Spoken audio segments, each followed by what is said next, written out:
কি ভাবছেন রেডি হয়ে কই যাব? চলুন দেখা যাক কোথায় যাই। আজকে যাব একটা ঐতিহ্যবাহী জায়গায়, যেখানে আপনারা অনেক কিছু দেখতে পারবেন এবং অনেক লোভ লাগাতে যাচ্ছি আর কি আপনাদের। তো যারা যারা এখন পর্যন্ত আমার চ্যানেলটা সাবস্ক্রাইব করেন নাই, তারা দয়া করে সাবস্ক্রাইব করে আসুন এবং লাইক কমেন্ট শেয়ার করে দিবেন।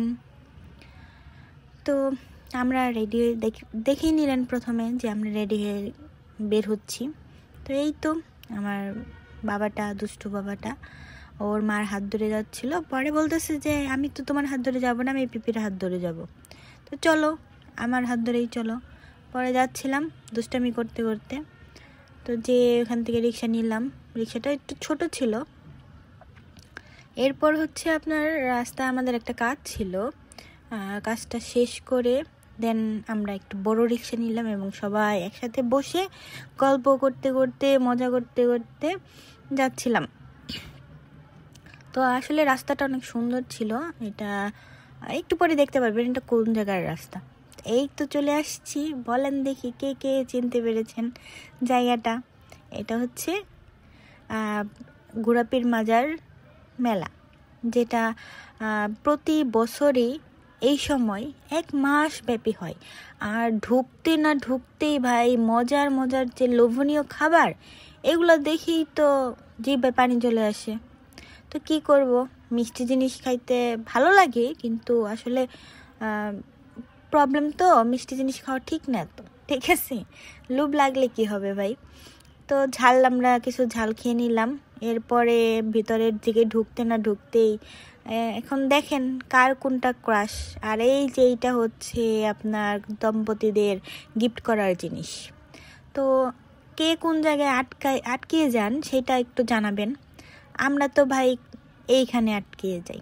এই যে জিনিসগুলো আছে কোকারেজ, এইগুলোতে না আটকালে কি ভালো লাগে। আরেকটা আছে, সেটা হচ্ছে কাচের চড়ি।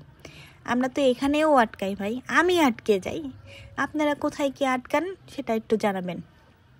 এরপরে সেখানে ছিল এন্টারটেনমেন্ট করার জন্য অনেকগুলা খেলনা, যেমন এই যে ঘোড়ার মতো যে দোলনাগুলা, এটা। এরপরে এই পাশে একটা ইউনিক জিনিস দেখলাম, সেটা হচ্ছে আপনার ফলের আইসক্রিম। ঠিক আছে, তো ভাবিকে বললাম আপনি একটু টেস্ট করেন, দেখেন তো এটা কি কেমন লাগে। তো সে তো কনফিউজড, এটা কি ছিল। পরে বললাম দেন আমার কাছে দেন, আমি একটু টেস্ট করে নিই।